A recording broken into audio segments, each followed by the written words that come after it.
Iglesia, buenas noches. ¿Cómo estamos? Bendecidos y para bendecir. Qué bueno, ¿cierto? Recuerden que esa debe ser siempre nuestra consigna, que así como Dios nos bendice tanto a nosotros, debemos bendecir a los demás. Amén. Bueno, qué tiempo de alabanza tan especial, ¿cierto? ¿Cuántos creen que la presencia del Señor está en este lugar? Amén, ¿cierto? Y es importante que nosotros dispongamos nuestro corazón para que esa presencia nos toque, ¿cierto? Porque la presencia siempre está. A veces uno está ahí abajo recibiendo y uno dice, pero ¿qué pasa? Y yo creo que la presencia siempre está, ¿cierto? Pero a veces uno es el como que está tan distraído que no la siente, que como que anda su mente por otro lado, ¿cierto? Y la presencia llega un momento en que ya pues el servicio se va, ¿cierto? Termina, ¿cierto? Nos vamos para la casa y no sentimos nada al fin de cuentas, ¿cierto? Por eso nuestros corazones siempre tienen que estar preparados. Bueno, como ustedes saben, los miércoles estamos trabajando un tema. ¿Alguien sabe cómo se llaman los temas que estamos trabajando los miércoles? Familias en el corazón de Dios, ¿cierto? Ese es un servicio que el Señor ha puesto en el corazón de los pastores para que las familias sean bendecidas y para que, como lo dije ahorita, la presencia del Señor habite en esas familias, ¿cierto? Y haya bendición.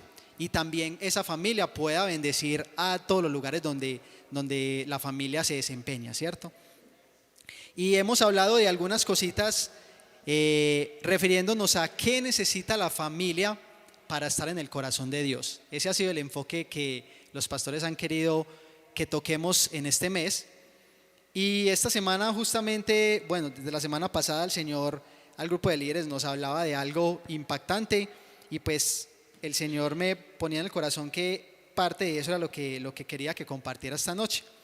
Y respondiendo a esa pregunta, ¿qué se necesita en la familia para estar en el corazón de Dios? Se necesita integridad total. Así es el nombre que el Señor pues me ha regalado para el mensaje de hoy. Y quiero invitarlos, vamos a estar muy activos leyendo la palabra porque todo lo que digamos si no está sustentado en la palabra no tiene peso, amén, ¿cierto? Todas las palabras del hombre, él puede decir mucho, puede tener mucho conocimiento, pero la única que tiene la verdad es la palabra del Señor, ¿cierto? Amén. Así que, bueno, integridad. Quiero primero que definamos un poquito esa palabra. Y dice que la integridad se deriva de la palabra de origen latino integritas o integratis, que significa totalidad, virginidad, robustez y buen estado físico. Integridad deriva del adjetivo integer, que significa intacto, entero, no tocado o no alcanzado por un mal. Observando las raíces de este adjetivo, este se compone del vocablo im, que significa no.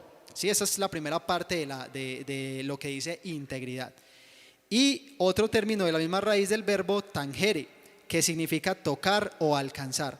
Por lo tanto, la integridad es la pureza original y sin contacto o contaminación con un mal o un daño, ya sea físico o moral. Esa es como la definición o como para dar un poquito y entender lo que es la integridad. Y ustedes saben que nosotros estamos en un mundo que tergiversa todas las cosas, ¿cierto? Y como nos lo han dicho en algunas palabras últimamente, a lo bueno le decimos qué y a lo malo le decimos qué. Bueno, ¿cierto? Y eso es lo que es la integridad. Cuando las cosas se empiezan a tergiversar y se cambia la originalidad, pues ya no está íntegro, ¿cierto? Pero cuando las cosas las mantenemos intactas y no cambiamos nada de ellas, ahí es donde una cosa se dice que está íntegra. Amén. Entonces, si vemos en Tito 1:15, nueva traducción viviente, los textos van a aparecer ahí porque vamos a trabajar en varias versiones, así que si usted la puede leer en su Biblia, bien. Si tienen su Biblia digital ahí pueden cambiar de versión, si no la pueden leer en las pantallas. Y Tito 1:15 dice, todo es puro para los de corazón puro. En cambio, para los corruptos e incrédulos, nada es puro, porque tienen la mente y la conciencia corrompidas. Aquí dice que algunas cosas son puras para los de corazón puro. ¿Sí? ¿Qué dice? Todo, ¿cierto? Y la palabra todo, ¿qué significa? Todo, ¿cierto? Y a veces inclusive hasta esa misma palabra la cambiamos. Y dice que para los que son incrédulos y corruptos, nada es puro. O sea que no hay nada que se salve ahí, ¿cierto? Y es impactante esta palabra todo, porque el Señor demanda de nosotros que en todo seamos íntegros y que no tengamos excepción. Y que es necesario que nosotros evaluemos todas las áreas de nuestra vida. A veces uno dice, no, pues yo solamente soy íntegro en mi casa, ¿cierto? O en mi círculo familiar donde todos somos cristianos, donde todos somos creyentes, pero en el trabajo no, es que allá hay mucho mundano, es que allá no creen en la palabra del Señor, entonces ahí como que eso no aplica. Y eso es mentira, ¿cierto? Porque aquí dice, la palabra que dice que para los que tienen el corazón puro, ¿qué? Todo debe ser puro, ¿cierto? En 2 Corintios 10:3, en la traducción lenguaje actual dice, es verdad que vivimos en este mundo, pero no actuamos como todo el mundo. ¿Cuántos dicen amén a esa palabra? ¿Cierto? Nosotros sabemos que, como lo decía ahorita, hay lugares en los que nos movemos que pues no creen en la palabra del Señor, justamente los principios están tergiversados, ¿cierto? Y pues uno como que a veces en esos entornos uno dice, ay, es que es muy difícil caber ahí, ¿cierto? Es muy difícil como convivir en ese espacio porque se ve muchas cosas con las que yo no comparto, pero justamente el Señor nos dice que aunque vivimos en este mundo, tenemos que saber que no pertenecemos a este mundo, ¿cierto? Y que no debemos actuar como las personas que están en este mundo. Amén, ¿cierto? Y entonces vamos a ver hoy la vida de una persona que ya la hemos estudiado, pero pues vamos a ver otra parte de la vida de esta persona que nos da un poquito de luz sobre varias y diría que bastantes áreas de la vida de él que nos muestran cómo podemos ser íntegros y puros en todo eso que estamos hablando, ¿cierto? ¿Y cuántos conocen la vida de David? ¿Cierto? Hay bastantes cositas que contar por ahí, ¿cierto? Inclusive estuvimos estudiándola al principio de las enseñanzas de estos miércoles en el mes de febrero, ¿cierto? David fue el segundo rey de Israel, amén, ¿cierto? ¿Sí o no? Es que los noto como un poquito dudosos. Bueno, primero fue Saúl, muy bien, eso, participemos que aquí estamos estudiando la palabra todos. Primero fue Saúl y aquí me quiero centrar en esta parte, porque el primer rey fue Saúl y resulta que Saúl hizo muchas cosas que al Señor no le agradaron y el Señor dijo, no, ya yo no quiero que Saúl siga siendo el rey de Israel, entonces voy a nombrar a otra persona. Entre esas cosas que pasaron, como para contextualizar un poquito, el Señor mandó un espíritu malo a la vida de Saúl y lo empezó a atormentar y no lo dejaba en paz, no podía dormir, bueno, vivía inquieto. Entonces Saúl le dijo a sus siervos que necesitara que le consiguiera a alguien que supiera tocar, un músico, ¿cierto? Y ahí es donde entra Primera de Samuel 16:18, que es el siguiente verso que vamos a leer. Y dice que entonces uno de los criados respondió cuando él dijo, yo necesito que me busquen a alguien que sepa tocar porque necesito que alguien con la música pues me ayude con este espíritu. Entonces dice que uno de los criados en 1 Samuel 16:18 dijo, he aquí yo he visto a un hijo de Isaí de Belén que sabe tocar y es valiente y vigoroso y hombre de guerra, prudente en sus palabras y temeroso, y el Señor está con él. Entonces pues inmediatamente salió esta persona a hablar de alguien que cumplía primero la característica de saber tocar un instrumento, que era lo que quería el rey Saúl, ¿cierto? Y pues empezó a nombrar varias características. Y esas son las características que yo la he leído varias veces, pero el Señor hoy, pues para el día de hoy traía como un enfoque distinto y justamente aplicándolas a lo que la familia necesita para estar en el corazón de Dios. Sabemos que de este personaje fue pues quien Dios dijo que era ¿qué? Conforme al corazón de él, ¿cierto? Y prácticamente por muchas cosas que había en el corazón de David fue que Dios lo escogió como rey de Israel, ¿cierto? Entonces, quiero que contextualicemos un poquito a nuestra actualidad y que miremos cómo estas cosas se pueden aplicar a nuestra vida y a nuestra familia, porque es muy importante, ¿cierto? Que desde lo que vemos en nuestra familia, miremos qué áreas, como decía ahorita, tenemos que analizar para que lo que no esté íntegro, ¿cierto? Porque como leíamos, todo tiene que ser íntegro y tiene que ser puro. ¿Para quiénes? Para los puros, ¿cierto? ¿Y cuántos se consideran aquí puros? Amén, ¿cierto? Yo sé que hay muchas cosas que quizás en nuestro corazón digamos, no, pero yo tengo que cambiar y trabajar en esto, pero el Señor nos llama a una pureza, ¿cierto? Y el Señor nos dice, tenemos que pensar en eso, en purificarnos, en santificarnos y estar en pro en eso, ¿cierto? Así que creemos por fe que somos llamados puros, ¿cierto? Y santos en el Señor. Entonces, resaltando esas cualidades que el siervo de Saúl dijo, la primera fue, sabe tocar. Él estaba buscando una persona que supiera tocar el arpa, bueno, que supiera tocar algún instrumento, ¿cierto? Y en esta época, pues, habían otros instrumentos de pronto un poquito diferentes a los que vemos hoy en día, y una de esas era el arpa.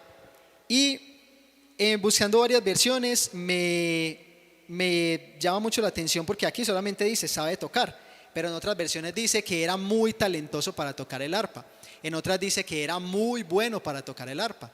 O sea, eso me deja ver que pues David tenía una pasión muy grande por este instrumento, ¿cierto? Y que lo practicaba y que estudiaba y que pasaba también horas cantándole al Señor, ¿cierto? Preparándose y cantándole al Señor y teniendo esa adoración con el Señor. ¿Y a qué voy con este primer punto? Porque usted dirá, pero es que yo no sé tocar ningún instrumento, o yo no sé cantar. Y así como ese talento hay muchos más, ¿cierto? ¿Cuál es el talento que usted tiene? No tiene que ser un talento, un arte o algo que sea de los artistas, ¿cierto? Pero, por ejemplo, usted tiene un talento para trabajar en lo que usted hace, ¿cierto? Por ejemplo, ¿en qué trabaja Pipe? Logística. ¿Y Pipe qué desempeña en esa parte de logística? Es jefe, ¿cierto? ¿En qué trabaja Hernán y Pilar, que tienen una empresa? Diseñador, pero específico ¿de qué? De moldes. Y ustedes yo sé que hacen calzado, ¿cierto? Bueno, moldes industriales. Miren, es diseñador, ¿cierto? Y si yo me pongo a preguntarle a todos, pues no lo hago aquí, pues porque somos bastantes, pero yo sé que voy a encontrar de pronto algunas cualidades parecidas como otras muy diversas, ¿cierto? Tenemos aquí personas que son abogadas, tenemos personas que son pastores, personas que trabajan en empresas de lácteos, como eso Alejandro, ¿cierto? Y tenemos muchos oficios, ¿cierto? Pero también tenemos oficios como por ejemplo amas de casa, ¿cierto? O por ejemplo estudiantes, eso también es un oficio, ¿cierto? Y es un arte porque estamos capacitándonos para algo. Entonces el Señor que me decía a mí acá, que en lo que nosotros desempeñemos debemos hacerlo, ¿cómo cree usted? Bien, ¿cierto? Y no hacer trampa en lo que nosotros nos desempeñemos, porque ahí es donde estamos negociando la integridad. Entonces David era muy bueno al saber tocar y creo que pues para haberlo recomendado con el rey no era cualquier músico por ahí, ¿cierto? Tenía que haber sido bueno porque era ante el rey, ante el que iba. Y si vemos la historia, cuando David decía que cuando David tocaba, ¿qué pasaba? El espíritu se aquietaba, ¿cierto? Y el espíritu se iba. Entonces era muy fuerte lo que David producía por su talento. Y si leemos en Colosenses 3:23, dice, hagan lo que hagan es que todo el talento que usted tenga, diseñador, jefe, repartidor, pastor, todo, ama de casa, háganlo como para el Señor y trabajen de buena gana y no lo hagan como para personas en este mundo. Y a veces nosotros como trabajadores, usted papá, usted mamá, que trabaja por fuera de su casa o que lo hace independiente, a veces usted, yo sé que se cansa y a veces como que solemos negociar esos principios y decimos, no, yo me estoy matando mucho, voy a hacer como que las cosas un poquito más fáciles y le voy a negociar la calidad, y entonces ahí se empieza a negociar la integridad, ¿cierto? Y el Señor dice, todo lo que hagamos, háganlo de buena gana y como para el Señor. Así que nosotros no podemos pensar que lo que estamos haciendo lo estamos haciendo para nuestro jefe, sino que lo estamos haciendo como para el Señor, ¿cierto? Ama de casa. El trabajo de las amas de casa es un trabajo, yo creo que es el más duro de todos y el más mal pago, ¿cierto? Porque no hay paga. Y aún así los hijos se quejan. Y aún así el esposo a veces se queja. Porque quizás la mamá se equivocó, bueno, tuvo muchas cosas que hacer en la casa y entonces no me gustó la comida, no sé qué esto, y tenemos que ver todas esas cosas, ¿cierto? Y pues la mamá tiene que hacer el trabajo en su casa para el Señor, ¿cierto? ¿Quedó claro esa parte? Amén, ¿estamos de acuerdo con eso? Debemos ser rectos en nuestra habilidad, ¿cierto? Y el primer punto dice eso, integridad en sus habilidades. No importa lo que hagamos. Aquí la palabra dice, hagan lo que hagan, trabajen de buena gana como para el Señor. Segundo punto, dice que era valiente, vigoroso y hombre de guerra. Esto nos habla de la integridad en su salud física y espiritual. En 1 Corintios 16:13 dice, manténganse alerta, permanezcan firmes en la fe, sean valientes y fuertes. Y en 2 Timoteo 1:7 dice, porque no nos ha dado Dios espíritu de cobardía, sino de poder, de amor y de dominio propio. Para cumplir esa labor que dijimos hace un momento, debemos tener valentía, vigorosidad, ¿cierto? Y tenemos que estar dispuestos para la guerra, porque el enemigo nos pone muchas trabas, ¿cierto? Y el enemigo empieza a poner cositas tan sutiles que hacen que negociemos esa integridad que debemos tener. Entonces ahí es donde el enemigo nos empieza a hablar y nos dice, no, pero su jefe no se va a enterar, es que su jefe nunca viene, ¿cierto? Entonces ahí, papá, ojo con el ejemplo que también le estamos dando a nuestros hijos, ¿cierto? Porque desde el trabajo damos ejemplo a nuestros hijos. Y desde ese ejemplo, pues la familia va a decir, pero si este papá, ¿cómo será su casa, cierto? Si aquí en el trabajo hace eso, pues en su casa será igual, ¿cierto? O en su iglesia. Y recuerden que nosotros, la gente nos cataloga mucho porque nos juzga y nos dice, vea, ese es el cristiano, ¿cierto? Ese es el que dice ser hijo de Dios, ¿cierto? Y estamos ahí dejando nuestra integridad por el suelo. Y decía que David estaba preparado para la guerra y era porque él tenía en cuenta todo esto, que debía permanecer alerta, ¿cierto? Y captar ahí mismo cuando venía un ataque del enemigo, cuando su fe quería doblegarse y quería hacer lo que no debía, ¿cierto? Que también permanecía firme, ¿cierto? Y que era valiente para enfrentar todas esas cosas. Entonces el Señor nos está llamando a que desde nuestro trabajo, desde nuestra ocupación, sea la que sea, no podemos negociar esa integridad, ¿cierto? Los hijos, los estudiantes, que pasamos el curso haciendo trampa, pagándole a otro para que me haga las tareas, pagándole al profesor mismo. Esos días estábamos ahí escuchando un chiste en Hombres de Bien y alguien que decía, no, es que yo tenía un profesor y que él mantenía como que con poquita plata y yo sí tenía pues plata. Que no le pagaban eso, que como que le retenían el sueldo. Entonces yo empecé a invitarlo, profe, no, tranquilo, venga, vaya a pie en la tienda, lo que sea. Y entonces eso, y después se aprovechó, porque entonces le dijo, no, tranquilo profesor, no se preocupe, yo algún día lo necesito a usted. Y entonces así le pagó hasta que el profesor se endeudó con él, porque prácticamente lo invitó muchas veces, ¿cierto? Y entonces él decía que un día le dieron una nota de 2,9 y entonces, hey profesor, ¿aquí qué pasó? Entonces a mi hijo, entonces le dijo, profe, ¿se acuerda que yo le dije que yo lo iba a necesitar alguna vez? Y entonces ahí sobornó al profesor. ¿Cuántos alumnos han hecho eso, cierto? ¿Cuántos hijos hacen eso para pasar las materias? Así que yo creo que esta palabra nos toca a todos, ¿cierto? No solamente a los papás o no solamente a los que trabajan, a todos, porque todos tenemos algo que hacer en algún momento. Y en que ser tentados también, porque ahí es donde estamos siendo tentados. Y ahí es donde la palabra nos está diciendo, tenemos que permanecer firmes, tenemos que ser valientes, ¿cierto? Y tenemos que estar atentos para que cuando esa guerra, porque eso es guerra, ¿cierto? Esa guerra llega, esa guerra espiritual, nosotros la podamos vencer, ¿cierto?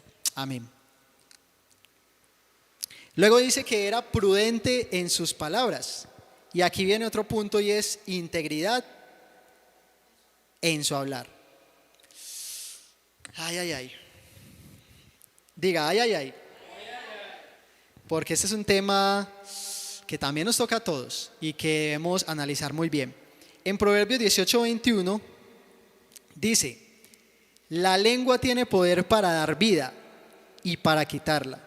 Los que no paran de hablar sufren las consecuencias. La palabra es clara, ¿cierto? Y dice que con la lengua podemos dar vida, pero también podemos quitarla. Podemos bendecir como podemos también destruir, ¿cierto? Y eso es un tema que para la familia es muy duro, porque la familia pues tiene diversidad de personas, todos piensan diferente, ¿cierto? Todos quieren cosas diferentes, aunque seamos un núcleo familiar, cada uno tiene sus gustos, sus habilidades y cada uno quiere lograr ciertas cosas. Y hay momentos en los que no logramos como comunicarnos bien, y ahí es donde se ve esto.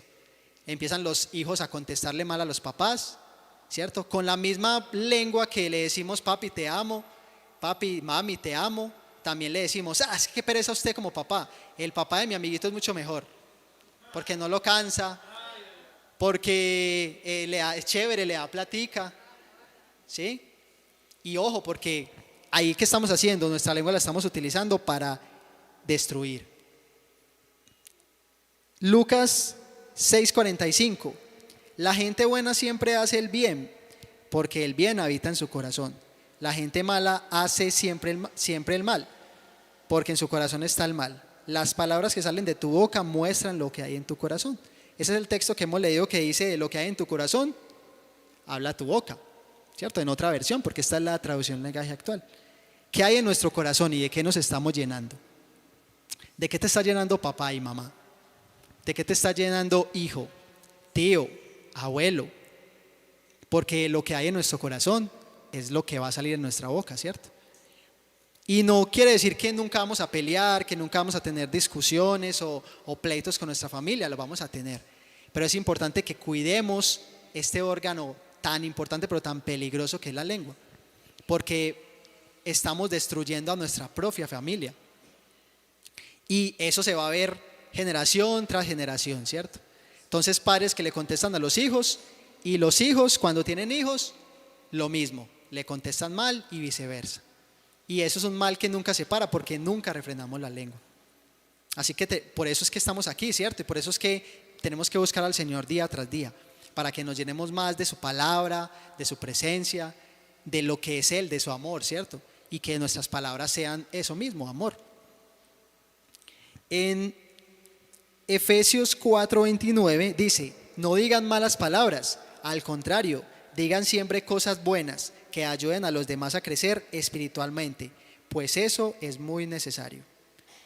Y aquí va sobre las palabras soeces, ¿cierto? Las palabras groseras, esas palabras que, mejor dicho, le estallan a uno el oído, ¿cierto? Y aquí en Colombia sí que hay diversidad de esas, ¿cierto? Escuchamos unas cosas que, mejor dicho, uno dice: ay, jue madre, con esa boca misma comerán, dicen algunos por ahí, ¿cierto?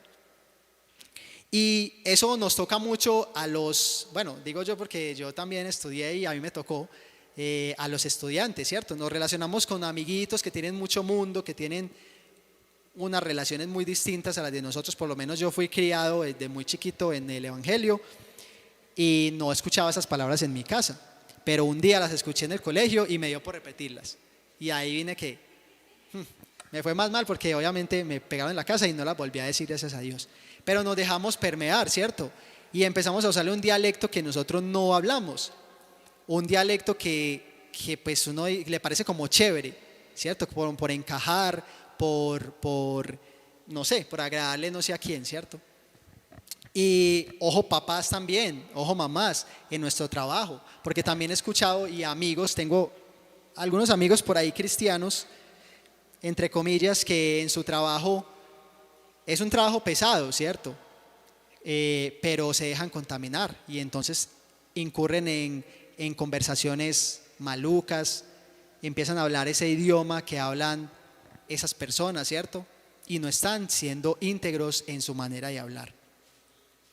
Seguimos aquí mismo, Primera de Pedro 3:9, no devolviendo mal por mal, ni maldición por maldición, sino por el contrario bendiciendo, sabiendo que fuisteis llamados para que heredéis bendición. ¿Quiénes aquí, y vamos a ser sinceros, quiénes son aquí son casados? Bueno, no sinceros en eso, pero obviamente también hay que levantar la mano porque hay algunos que no levantan la mano por ahí, ¿cierto? ¿Y cuántos de ustedes que son casados tienen problemas o tienen discusiones con su pareja? Y varias veces, ¿cierto? O una vez al año. No, muchas veces, ¿cierto? Y la palabra, y en ese momento uno ¿qué piensa? Uno dice, ay, mi esposa tan cansona, ¿cierto? ¿Realmente uno piensa eso o no? ¿Cierto? Uy, qué cantaleta. No, pero es que ¿por qué se enoja por esa bobada? ¿Cierto? Y a veces respondemos mal. Y a veces la esposa tiene la culpa, porque puede ser que sí, o dijo lo que no es, porque a veces ella no reflejó su lengua y como vimos, dijo lo que no era, ¿cierto? Pero ¿yo qué hago? Contesto igual. ¿Y qué nos está diciendo la palabra? No devolvamos mal por mal, sino que hay que bendecir, ¿cierto? Porque hemos llamado a hacer eso, ¿cierto? Y que por el contrario, así que vamos a saber que nos van a responder mal, que nuestros hijos nos van a responder mal, ¿cierto? ¿Y qué debemos hacer nosotros? Con amor, corregirlos y no igualarnos con ellos, ¿cierto? Porque eso es lo que nos está llamando la palabra del Señor. Proverbios 15:1, la blanda respuesta quita la ira, mas la palabra áspera hace subir el furor. Tenemos que ser inteligentes, porque a veces uno piensa que va a arreglar las cosas o que yo soy el papá y entonces yo hablé y ya, y así fue. Y empezamos a hablar de manera que no debe ser y lo que hacemos es crecer más y crecer más ese problema, ¿cierto? Mientras que si con sabiduría y con la autoridad que el Señor nos ha dado hablamos, pues el Señor dice que podemos bajar el furor, ¿cierto? Y quitar la ira. Y por último, en Santiago 3:10, de una misma boca proceden bendición y maldición. Hermanos míos, esto no debe ser así. Lo que les decía al principio. ¿Qué coherencia hay cuando yo le digo, amor, es que yo te amo mucho? O hijo, yo te amo mucho. Y cuando le estamos hablando de una manera que no debe ser, ¿cierto? O hijos, cuando estamos diciendo, papi, es que sí, tú eres el mejor papá del mundo. O tú eres la mejor mamá del mundo. Y entonces cuando nos dicen algo, y en lo secreto a veces inclusive, y pensamos que nadie se da cuenta, pero el Señor sí se da cuenta, ¿cierto? Entonces, ¿a qué nos está llamando el Señor? A ser íntegros en nuestra manera de hablar.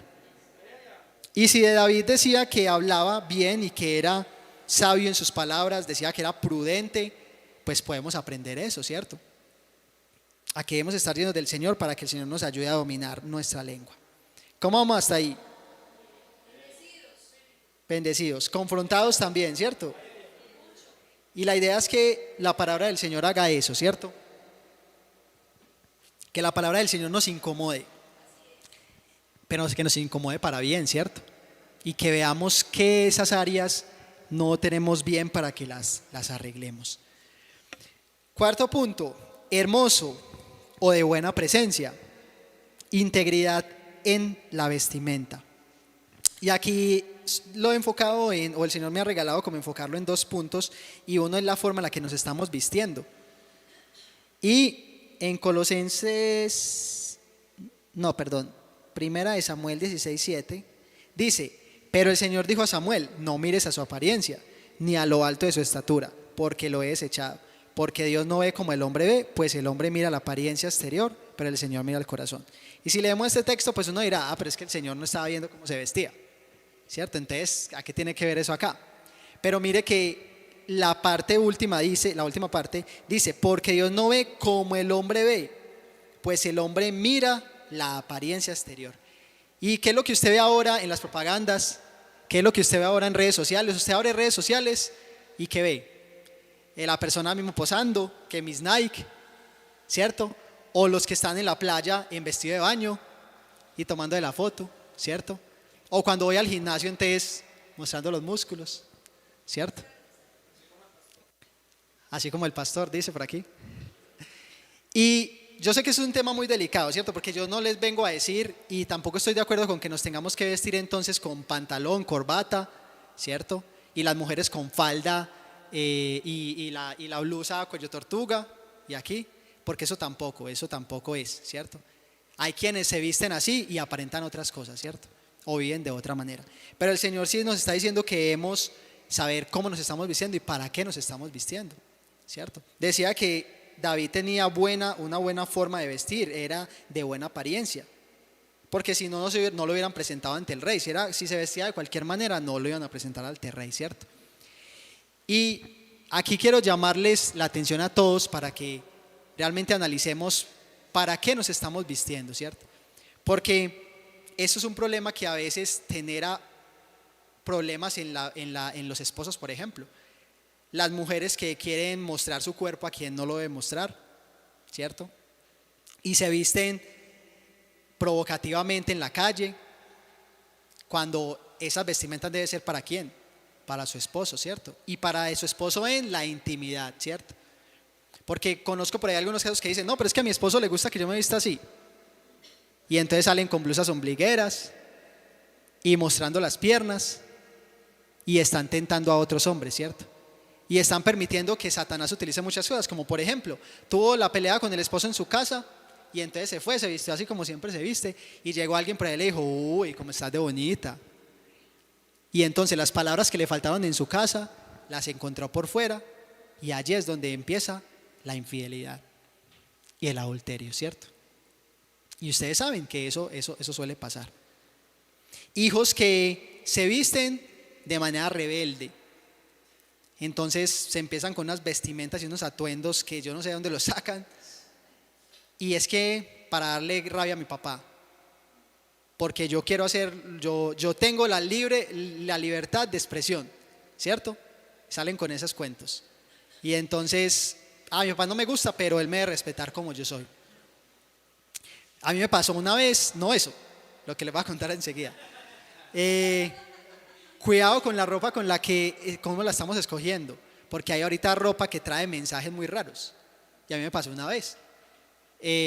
Alguien me regaló una camiseta, un amigo pues me regaló una camiseta con una serie pues ahí, Los Simpson prácticamente. Ustedes saben que pues Los Simpson tienen sus cositas por ahí. Y bueno, yo me la ponía, no sé qué, cuando fueron dos camisetas, ya me acuerdo que fueron 2 ocasiones. Y hubo una persona que me dijo, hey, Víctor, era en inglés. Y como uno no se culturiza y uno no busca aprender inglés, que porque eso nunca lo va a utilizar, y miren que hasta para escoger la ropa lo necesitamos. Una persona me dijo, una hermana de la iglesia, ay, Víctor, ¿usted ya vio qué dice esa camiseta? No les voy a decir porque decía una cosa muy fea. Y yo salía pues todo contento con mi camiseta para todos lados. Entonces imagínense, yo creo que una vez lo hice en la iglesia. Entonces imagínense, la gente nos está viendo y nosotros nos estamos vistiendo con cosas que traen mensajes que pueden ser malos, ¿cierto? Y uno como no sabe y no lee inglés y pues no sabe qué dice ahí, entonces, y hay que tener cuidado con eso. Pero también hay una vestimenta espiritual. Y dice en Colosenses 3, 12 al 15, por lo tanto, como escogidos de Dios, santos y amados, revístanse de afecto entrañable y de bondad, humildad, amabilidad y paciencia, de modo que se toleren unos a otros y se perdonen si alguno tiene queja contra otro. Así como el Señor los perdonó, perdonen también ustedes. Por encima de todo, vístanse de amor, que es el vínculo perfecto, que gobierne en sus corazones la paz de Cristo, a la cual fueron llamados. O sea que también, así como tenemos una vestimenta física, debemos tener también una vestimenta espiritual, ¿cierto? Revestidos de todo eso y dejar las otras cosas que no agradan a Dios, el odio, los pleitos, la falta de tolerancia. Ahí nos decía que debemos tener tolerancia, o sea que si no hay tolerancia es porque hay falta de tolerancia, ¿cierto? Que el Señor nos ayude, ¿cierto? Porque es una tarea difícil, yo sé que es una tarea difícil. Y así como yo les he contado algunas cositas que he vivido y que por eso el Señor me está hablando de esto, con todo el amor de verdad les digo que debemos analizarnos y debemos mirar qué de esas áreas no están en integridad, porque el Señor nos dijo al principio, todo es puro para los que son puros. Lo que estamos haciendo en nuestro trabajo, en nuestro estudio, en nuestra casa, si estamos siendo valientes y esforzados para afrontar la guerra, ¿cierto? Segundo punto. Si somos prudentes en nuestras palabras, si miramos cómo nos estamos vistiendo y con qué vestidura estamos teniendo en nuestro corazón, ¿cierto? Esa vestimenta espiritual. Y por último decía que el Señor estaba con David, integridad en su relación con Dios. Y este último punto, pues creo que es el más importante, ¿cierto? Porque todo lo que hagamos, que hemos hablado anteriormente, si no lo cimentamos en lo que Dios nos enseña, pues no haremos nada, ¿cierto? Y dice que pues esta persona hablaba de David como que era una persona que estaba con Dios. De David no se habla realmente mucho antes de este pasaje de 1 Samuel 16, porque solamente ahí es donde David aparece en la historia. Incluso se tiene que hablar mucho porque dice que su mismo padre lo ignoró, y eso lo hablamos en uno de estos mensajes, ¿se acuerdan? Que empezó a llamar, bueno, cuando le iba a escoger a David, el papá presentó a todos los hijos, y por último ya porque Samuel le dijo, tú no tienes otro hijo, fue que por allá se acordó, o sea que ni siquiera se acordaba. Entonces no tenemos un registro de lo que David hacía, pero más adelante podemos ver todos los salmos que David escribió, ¿cierto? Y en el Salmo 42:2 David menciona palabras como estas: tengo sed de Dios, del Dios de la vida. ¿Cuándo podré presentarme ante Dios? David fue un hombre que no fue, si podemos analizar en cuestión de integridad, tuvo muchas cosas en las cuales falló, ¿cierto? Después de que fue rey, o cuando lo nombraron rey, tuvo algunos episodios por ahí que podríamos decir, ¿cierto? Pero mi esposa decía que, pues me hacía pensar en algo, que nosotros no podemos pretender que somos perfectos, ¿cierto? Pero sí que somos perfectibles. Amén. Y esa palabra perfectibles es que nos estamos dejando perfeccionar, ¿cierto? Que nos estamos dejando trabajar día tras día y estamos en esa meta, ¿sí? En esa meta de lograr esa perfección. ¿Y cómo? De la mano del Señor. Y por eso no podemos encontrar por qué este siervo decía que David estaba Dios con él, pero seguro lo vio haciendo alguna práctica que mencionara, que dejara evidenciar esto, ¿cierto? Y simplemente me remonto a estos salmos. Y si vemos muchos salmos, en otro Salmo 143:6 dice: a ti levanto mis manos en oración, tengo sed de ti como la tierra reseca tiene sed de la lluvia. David era una persona que cuando cometía errores, pues iba donde el Señor y se inclinaba y decía: Señor, perdóname, escucha mi oración, y pronunciaba palabras como esta: Señor, te necesito. Y esto es importante porque no les vengo a decir que no vamos a fallar, y que seguro lo que escuchamos hoy en algunas de esas cosas vamos a volver a fallar, pero qué importante cuando nosotros reconocemos y le decimos: Señor, tengo sed de ti, necesito, estoy ansioso por ir otra vez a la iglesia, para llenarme, para congregarme. Pero no solamente eso, sino estoy ansioso para que llegue la noche, para que tenga mi devocional con mi familia, para que nos llenemos juntos. ¿Y cuántos se les ha olvidado hacer devocional juntos? Para que digan de nosotros, de su familia: el Señor está con esa familia. En Éxodo 33:15 vemos a Moisés que pronunció estas palabras y decía: Moisés respondió: si tu presencia no ha de ir conmigo, no nos saques de aquí. Y el versículo 16 dice: ¿y en qué se conocerá aquí que he hallado gracia en tus ojos, yo y tu pueblo? Sino en que tú andes con nosotros y que yo y tu pueblo seamos apartados de todos los pueblos que están sobre la faz de la tierra. Es muy bueno que aprendamos a vestirnos, es muy bueno que aprendamos a hablar, que seamos valientes y digan: esta persona es berraca, como dicen por ahí. Que seamos guapos, ¿cierto? Dice el pastor por aquí. que sepamos y que seamos buenos y que nos reconozcan en nuestro trabajo porque hacemos las cosas bien, porque somos excelentes. Pero si no podemos, si la gente no puede decir de nosotros, ese es un hombre con el que Dios está todos los días. Esta es una familia con la que Dios, en la que Dios está ahí en medio de ella, pues de nada valdrá. Porque es así como dice Moisés, ¿de qué nos diferenciaremos de las familias del mundo? Porque hay familias muy buenas, sí. Hay familias que uno ve y hablan muy bien, hablan de educado. Hay familias que se visten muy bien, pero Dios no está en medio de esas familias. Y nuestras familias en las cuales supuestamente está Dios, negociamos otras cosas. Yo lo invito para que cierre sus ojos y hablemos con el Señor. Este es el momento de hablar con el Señor. Y yo sé que algunas o todas las cosas que vimos en esta noche, las 5 características, las puede tener usted, las puedo tener yo. Pero lo importante no es eso, lo importante no es cuán pecadores somos, porque lo somos, ya de entrada somos pecadores. Y tengamos 1, tengamos 5 pecados, somos pecadores ante el Señor. Pero lo único importante es que el Señor hoy nos dice, tenemos que buscarlo, tenemos que anhelarlo, así como decía David, como la tierra seca anhela la lluvia. Anhelamos tu presencia, Señor. Y te damos gracias en esta noche, Señor, por tu presencia, Señor, porque tu presencia está en esta noche, Señor.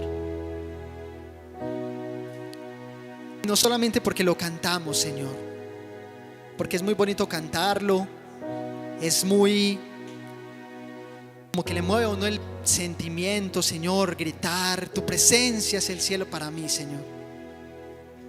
Pero ¿será que eso lo estamos diciendo también en nuestra familia? Cuando tenemos que hablarle los padres a los hijos, cuando tenemos que hablar con nuestra esposa, con nuestro esposo, cuando nosotros como hijos tenemos que responderle a nuestros padres. Allí no nos importa la presencia del Señor. Allí solamente importo yo, que mis beneficios se vean suplidos. Eso está mal, Señor. Pero hoy hemos venido a ti, Señor, reconociendo.